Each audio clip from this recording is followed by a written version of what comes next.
स्पष्ट निर्णय दिलेला नाही आहे आणि त्या निर्णयाची आम्ही प्रतीक्षा करायला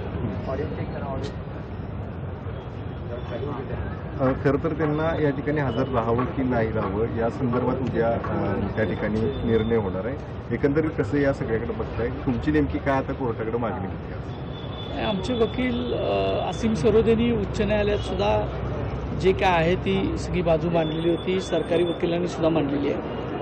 हा विषय माझ्या एकट्याचा नाही आहे, हा विषय सगळ्या महाराष्ट्राचा आहे, सगळ्या देशाचा आहे। छत्रपती शिवाजी महाराज, संभाजी महाराज यांच्याबद्दल जी विकृत आणि घाणेरडी वक्तव्य केली त्याच्याबद्दलचा आहे आणि महाराष्ट्रातलाच एक व्यक्ती अशा पद्धतीची वक्तव्य करतो आणि परत तो लपून राहतो इतके दिवस, या विषयावर मला आक्षेप आहे की जर केलं नसतं तर कोण लपून राहत नाही। मी माझा मोबाईल दुसऱ्या दिवशी पोलिसांच्याकडे हजर केला, जसाच्या तसा, डाटा वगैरे काही इरेज न करता। आणि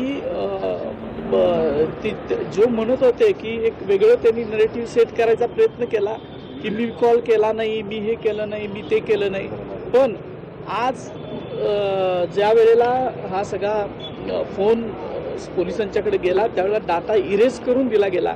याच्यातच सगळ्या समाजानं समजून घेतलं पाहिजे की त्यांच्या पाठीमागं एवढं पोलीस दल आपलं असक्षम आहे का, असा एक प्रश्न आहे की 8 दिवस झाले, 10 दिवस झाले, एखादा हा चिल्लर माणूस पोलिसांना सुद्धा सापडत नाही।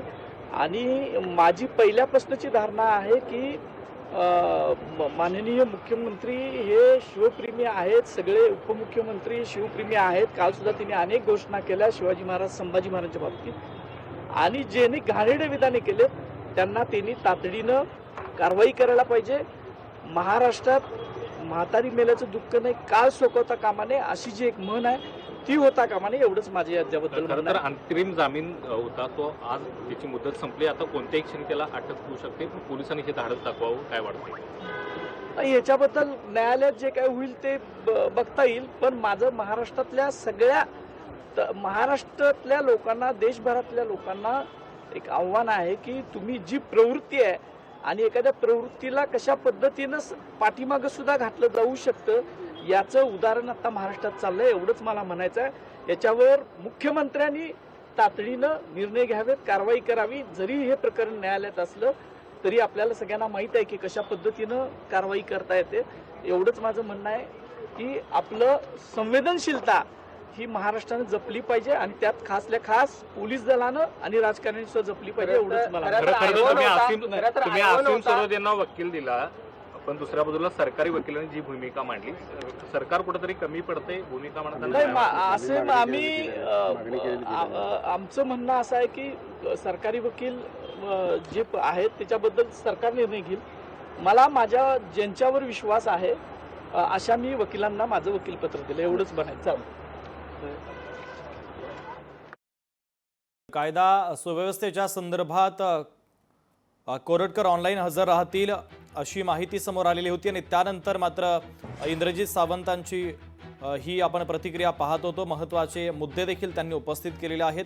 मी माझा मोबाईल आहे तसा पोलिसांकडे जमा केला होता, मात्र समोरच्या व्यक्तीनं त्याचा मोबाईल डेटा डिलीट करून पोलिसांकडे सादर केला, हे सगळं संशयास्पद आहे असं देखील महत्त्वाचं वक्तव्य आता इतिहासकार इंद्रजित सावंतांनी केलेलं आहे।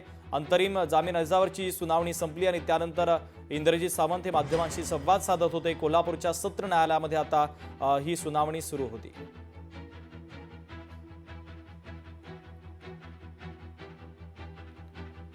तर महत्त्वाची अपडेट या प्रकरणातली आपण पाहतोय।